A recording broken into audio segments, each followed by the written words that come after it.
Assalamualaikum warahmatullahi wabarakatuh. Asyhadu an la ilaha illallah wahdahu la syarikalah wa asyhadu anna Muhammadan abduhu wa rasuluh. Amma ba'du fa'udzu billahi minasy syaithanir rajim. Bismillahirrahmanirrahim. Alhamdulillahi rabbil alamin arrahmanir rahim maliki yaumiddin. Iyyaka na'budu wa iyyaka nasta'in ihdinas siratal mustaqim siratal ladzina an'amta 'alaihim ghairil maghdubi 'alaihim waladdallin. Ya ayuhan nabiyyu inna arsalnaka syahidan wa mubasyiran wa nadhira wa dayan ilallahi bi'izni wa sirajan munira. Ya ayuhar rasul baligh ma unzila ilaika min rabbika wa illam taf'al fama balaghta risalata. Wallahu ya'simuka minan nas innallaha la yahdil qaumal kafirin. Dalam jalsah salanah yang berbakat ini saya diberi tugas oleh panitia untuk menyampaikan ceramah atau pidato dalam jalsah ini dengan judul biografi Rasulullah SAW dari sisi dakwah ilallah. Panitia dengan kebijaksanaannya tentu telah mempersiapkan bahan-bahan ini dari yang disampaikan oleh para tokoh jemaat di Kadian mengenai judul-judul untuk ceramah ini, termasuk judul biografi Rasulullah dari sisi dakwah ilallah. Sesuaikan dengan waktu, tentunya saya akan menyampaikan inti-intisari dari apa yang disampaikan oleh Maulana Muhammad Iman Gori Sahib, itu Nazir A'la dan Amir Makami Kadian.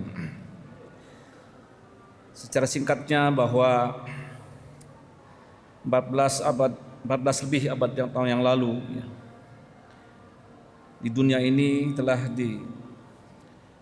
disampaikan Allah Ta'ala kepada Rasulullah SAW yang diabadikan dalam kitab Al-Quran, yaitu jahara fasadu fil bari wal bahri. Keadaan dunia ini sudah fasad-fasad atau kejahatan-kejahatan, keburukan-keburukan sudah menyebar, baik di daratan maupun di lautan. Ini beliau menggambarkan bahwa yang dimaksud di sini adalah ahli kitab dan juga yang bukan ahli kitab. Semua masyarakat ini mengalami kerusakan yang luar biasa di bidang akhlak khususnya. Dalam keadaan itulah di mana akhlak manusia waktu itu sudah di berbagai tempat, khusus dari Jazirah Arab, penyembahan terhadap berhala demikian rupa sehingga Ka'bah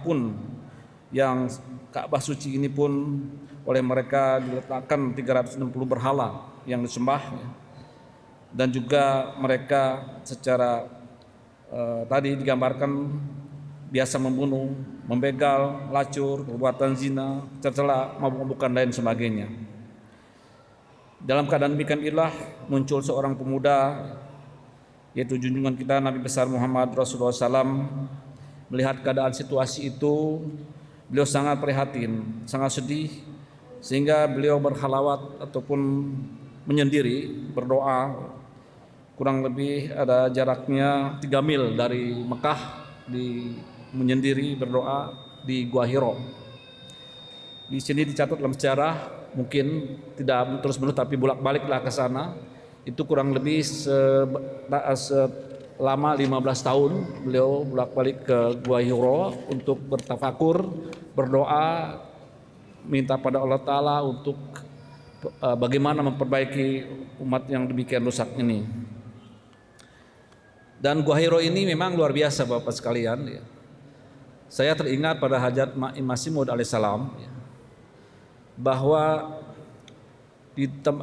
kalau ada orang suci atau dimanapun orang suci berada, itu dari mulai pakaian, dari semua dan tempat tinggalnya, termasuk tanah yang ditinggalinya, itu merupakan menjadi tabaruk bagi siapapun. Nah, ketika saya mendapat karunia ke kota suci Makkah untuk umroh, ketika saya ingat terhadap sabda Masih Maud alaihissalam ini, tentu tempat tabaruk yang paling besar adalah Gua Hiro. Karena di sanalah junjungan kita Nabi besar Muhammad SAW cukup lama banyak berdoa, bertafakur, Sampai di situ pula lah, di Gua Hira itulah Al-Quran ayat pertama yang turun pada Rasulullah SAW. Di situ pula lah Jibril menjahir secara sempurna ya, datang pada Rasulullah untuk menuntut mengajarnya ya. Jadi tempat ini adalah tempat yang tabaruk. Maka ketika saya hari akhir, malam akhir, tidak ada program dalam pergi ke sana dari perusahaan atau dari travel itu, tapi hati saya gelisah setelah saya ingat pada sabda Masih Maud alaihissalam. Maka saya bekerja keras malam-malam naik taksi ke sana dengan tempat balik ke sana. Dan alhamdulillah sunyi kebetulan malam ya, masuk ke sana dan berdoa dan sana sholat juga cukup, alhamdulillah baru rasa puas.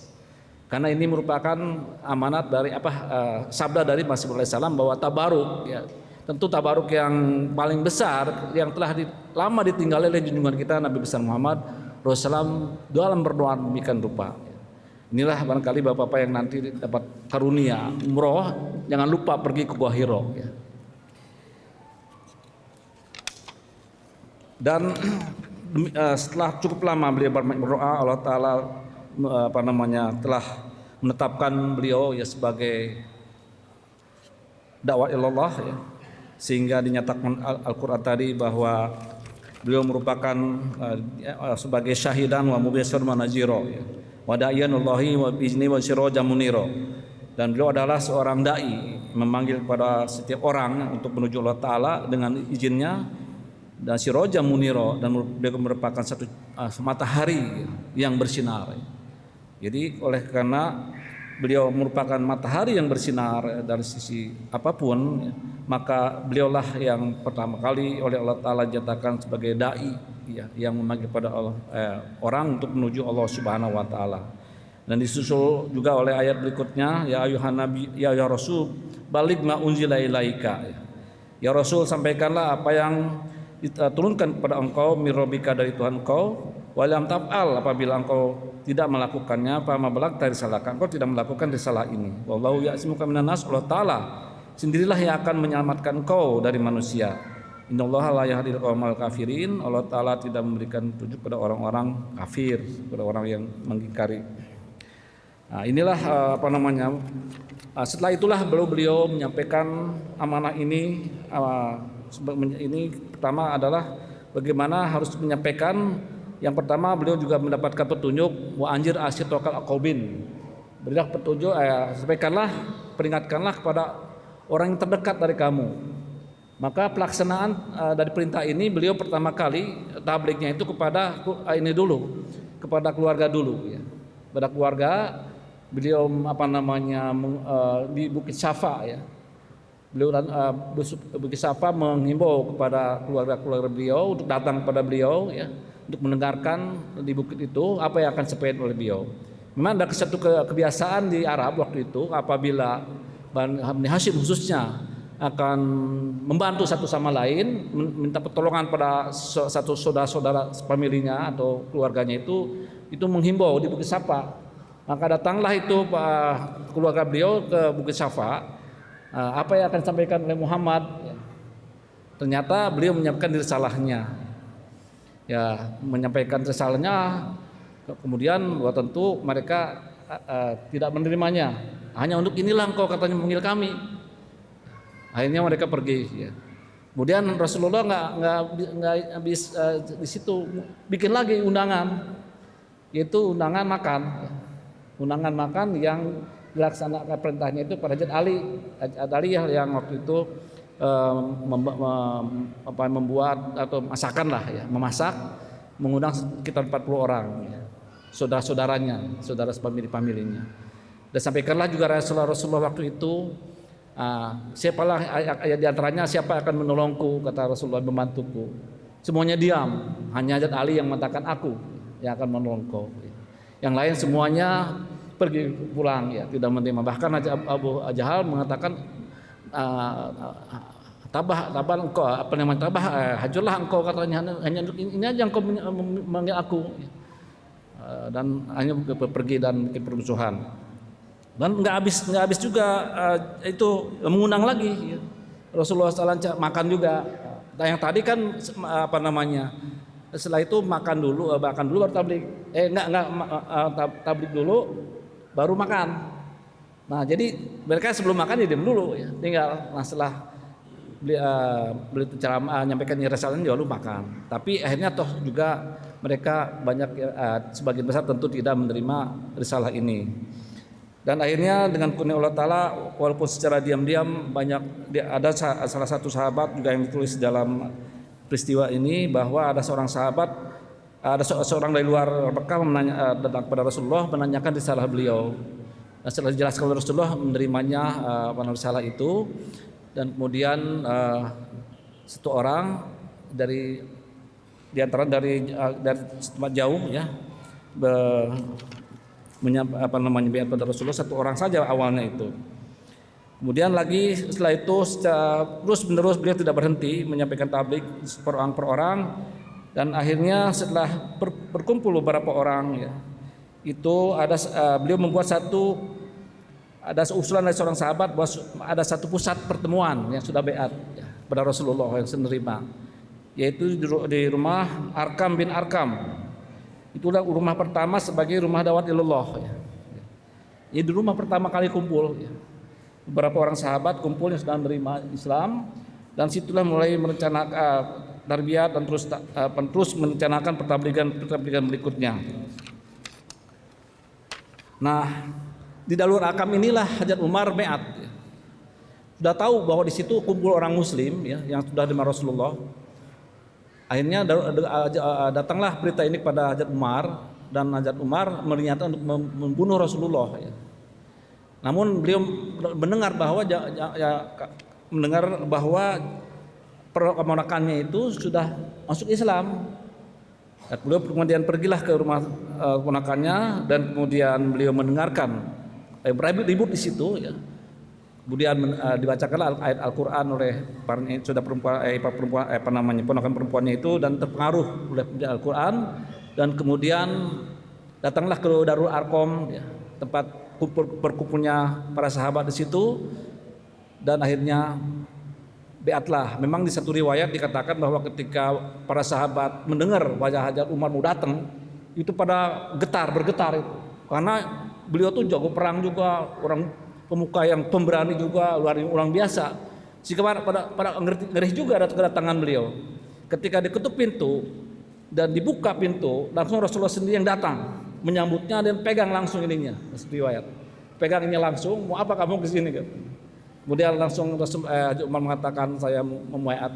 Kemudian bacalah itu syahadat di situ, mendengar baca baiatnya Hajat Umar ini, kemudian semuanya berteriak ya, para sahabat saking gembiranya ya, yang tadinya cukup khawatir waktu itu, akhirnya semuanya bergembira. Dan sejak Hajat Umar baiat inilah baru terbuka pertablighan ya, terbuka secara umum. Terus menerus akhirnya dengan kurnia Allah Ta'ala makin terus meluas, dan tokoh-tokoh ya, sebagian tokoh-tokoh Islam bahkan juga mulai baiat ya, seperti Hajat Hamzah ya, kemudian Utsman dan seterusnya, para sahabat besar. Mulailah akhirnya orang Quraisy kan melihat situasi ini makin bingung mereka. Datanglah akhirnya kepada paman Rasulullah SAW supaya itu menghentikan pertablighannya.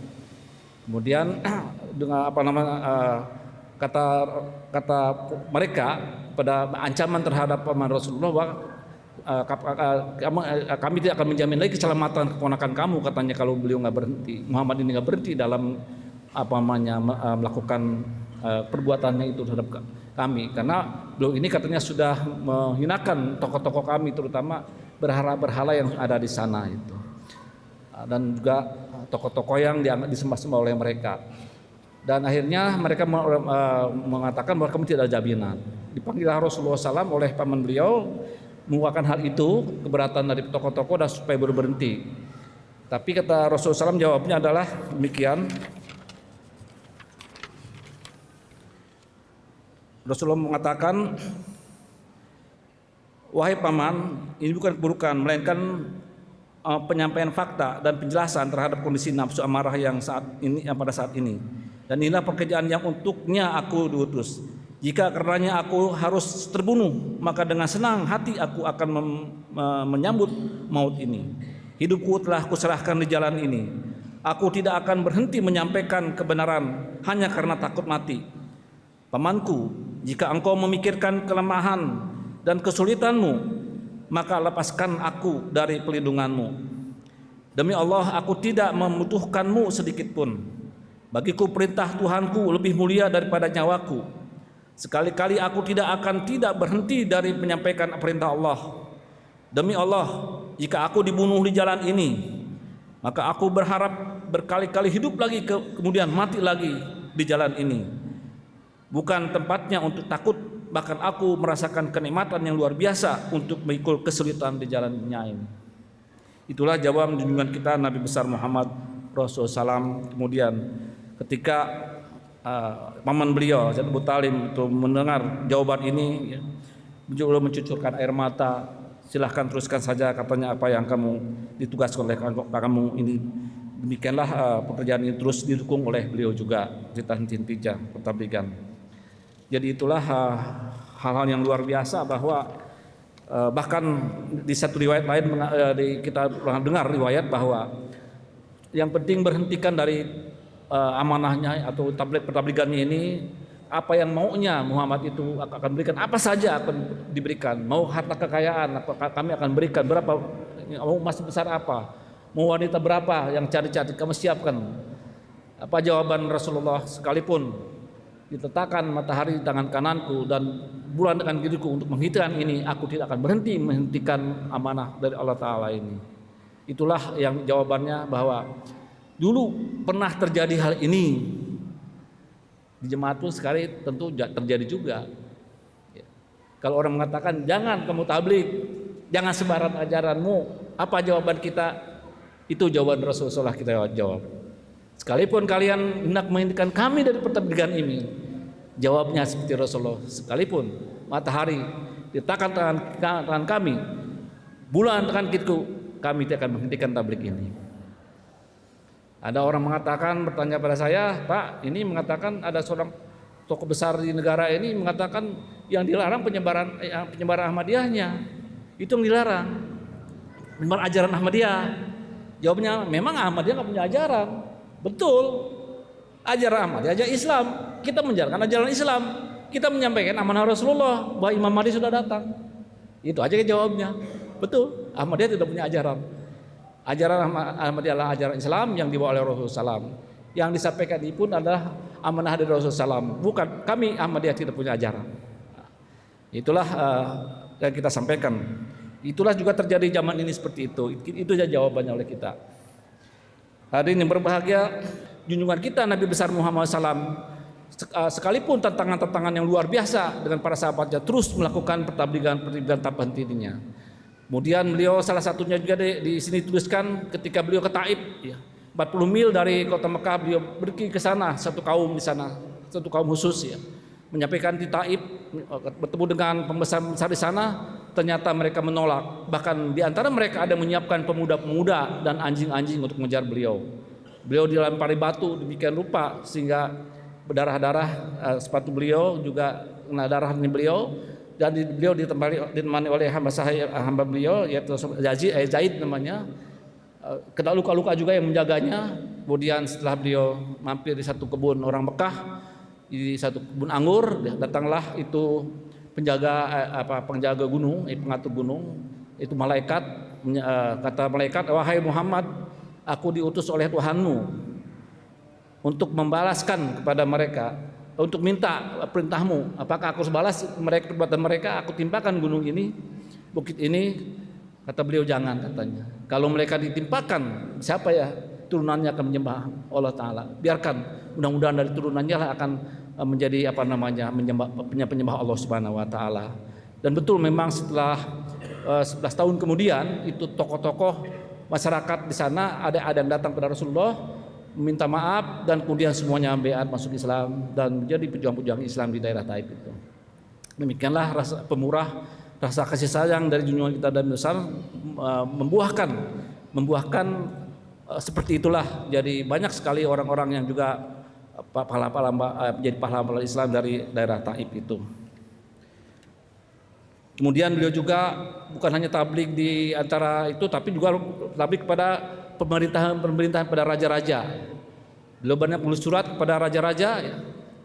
Raja-raja yang supaya mereka menerima beliau dan masuk Islam, raja-raja yang menghargai, menjunjung tinggi atau menghargai surat tersebut disimpan dengan baik, maka Allah Ta'ala pun menjaga kerajaan-kerajaan itu utuh, ya. Tapi raja-raja yang tidak menghormati dan bahkan menyobek surat tabligh beliau itu, maka kerajaan-kerajaan itu pun dihancurkan oleh Allah Subhanahu wa Ta'ala dalam sejarah. Pendekatan dalam segala lapisan masyarakat oleh beliau akhirnya ditablighi, ya. Baik itu dari orang kecil, orang menengah, orang besar, sampai raja-raja pun ditablighi oleh junjungan kita Nabi besar Muhammad Rasulullah Shallallahu Alaihi Wasallam. Hadirin yang berbahagia, ini pula lah sebetulnya, ya, kita Hajat Khalifatul Masih keempat rahimahullah taala pernah bersabda juga pada kita bahwa sebelumnya tabligh kita ini juga adalah tablighnya Rasulullah, bukan tabligh kita. Apa yang kita sampaikan ini amanah Rasulullah, ya. Maka oleh karena itu janganlah berhenti dari tabligh ini apapun yang terjadi, karena ini amanah Rasulullah. Jadi bapak-bapak, ibu-ibu sekalian, siapkanlah dari sekarang ini. Kalau suatu saat kita dipanggil Allah Ta'ala, mungkin sama juga pertanyaan ini, karena ini sudah contoh, ya, dari seorang sahabat Muhammad SAW yang sudah meninggal duluan. Dan ini merupakan namanya sahabat pasti hubungan dengan Allah Ta'ala. Allah Ta'ala memberikan kasyaf bahwa memang tabligh dan bayar canda penting, kedua-duanya, ya. Tabligh dan canda itu memang dua-duanya sejoli, itu satu pasang, ya. Oleh karena itu Bapak Ibu sekalian, marilah kita jangan berhenti, ya, di dalam menyampaikan amanah atau tabligh ini, ya. Sekalipun dalam keadaan kesulitan apapun, sebagaimana yang dicontohkan dan oleh junjungan kita Nabi besar Muhammad Rasulullah SAW dan juga para sahabatnya. Kita tahu dari khutbah-khutbah huzur, ya, bagaimana para sahabat menderitanya. Bahkan di antara para pengikut beliau ini yang wanita di antaranya yang dari orang kecil, ya, kan orang kecil sampai ditusuk, ditumbak itu tengah-tengahnya itu belah dua, ya. Demikian, tapi mereka nggak pernah bergeming dari keimanan mereka, bertakwa Allah Ta'ala, tetap bertahan keimanan. Dan tidak berhenti juga bertabligh, terus menyampaikan kebenaran ini sekalipun serangan siksaan yang luar biasa. Namun dengan kurnia Allah Ta'ala kita saksikan semua penderitaan mereka, semua kesakitan mereka itu Allah Ta'ala telah memberikan satu sholawat dan salam, ya, sebagaimana yang diterangkan oleh Al-Quran, alazina iza aswat mustaqulu inna ilaihi rajiun ulaika alim sholawatum min rabbihim warahmah wa ulaika humul muhtadun. Jadi orang-orang yang sabar di dalam menjalankan keimanannya, ya, itu akan mendapat sholawat dan salam dari Allah Subhanahu wa Ta'ala. Jadi mudah-mudahan kita pun mendapat bagian itu sesuai dengan tadi petunjuknya. Tentu tadi tahapan tabligh itu pertama adalah kita orang yang terdekat dulu, wa anjir aisyatokal al-qurbin, mulai kakek, nenek, semua adik, saudara-saudara yang pokoknya family belum tahu jemaat, tablighi aja. Sampaikan aja, jangan sampai mereka nyesal di akhirat nanti. Jangan nyesal sama kita, ya. Kalau mereka menyesal, nyesal sendiri, nyesal sama kita. Kalau enggak, kita disesal sama mereka. Kenapa engkau sampaikan padaku? Sehingga aku begini, ya. Saya mohon maaf, ini saya bukan dukun, bukan apa-apa, tapi dapat isyarah dari satu tempat, satu tokoh alam, ya, bahwa orang-orang sekarang ini banyak menangis di alam sana, ingin kembali ke dunia, ingin beat kepada Imam Mahdi. Tapi mereka tidak bisa, sudah di alam sana. Itulah kita hindari, jangan sampai saudara-saudara kita satupun famili kita yang menangis menyesal, ya, di alam akhirat sana akibat tidak menerima beat pada Imam Mahdi alaihissalam. Karena ini perintah Rasulullah Allah Ta'ala. Ya jangan sampai kita yang sesal. Kalau nyesal sendirinya, kalau udah sampaikan ya nyesal sendiri. Ya itulah menangis bentuknya. Itulah mudah-mudahan sekali lagi kita berdoa pada Allah Ta'ala, mudah-mudahan salah di antara saudara kita satu pun tidak menyesal pada kita. Artinya kita harus sampaikanlah tabligh dengan baik. Memang mereka sudah mendengar Ahmadiyah yang berita buruk-buruknya lah, tapi sampaikanlah yang benarnya dari kita. Dan ini juga merupakan satu tantangan bagi kita. Pada beberapa tahun yang lalu kami pernah diundang oleh Menteri Agama Pak Lukan Hakim, yaitu membicarakan masalah Syiah dan Ahmadiyah, membentuk satu tim khusus, ya. Hanya setelah digodok selama 3 hari itu, kesimpulan dari tim itu adalah bahwa kenapa Ahmadiyah diserang ya. Ternyata di hasil penelitian mereka hanya 1% aparat pemerintah yang tahu Ahmadiyah yang benarnya. Hanya 1% tokoh-tokoh masyarakat yang tahu Ahmadiyah yang benarnya. 99% belum tahu Ahmadiyah yang sebenarnya. Inilah tantangan bagi Ahmadiyah sendiri untuk mensukseskan Ahmadiyah yang benarnya. Itu dari hasil penelitian Departemen Agama, timnya yang dipimpin oleh Pak Lukman Hakim. Itu kesimpulannya adalah kita harus tabligh, menyampaikan kepada tokoh-tokoh dari atas sampai bawah yang benarnya Ahmadiyah itu gimana. Inilah sekali lagi tantangan bagi kita. Mudah-mudahan kita di akhirat nanti tidak dipertanyakan oleh Allah Ta'ala kenapa kalian tidak gigih bertabligh. Mudah-mudahan Allah Ta'ala memberikan taufik kepada kita untuk terus bertabligh, mencontoh dari semangat dan tak hentinya perjuangan dari para sahabat junjungan kita Nabi besar Muhammad Rasulullah dalam bidang dakwah ilallah. Demikianlah, lebih dan kurangnya mohon maaf. Wabillahi taufiq. Wassalamualaikum warahmatullahi wabarakatuh.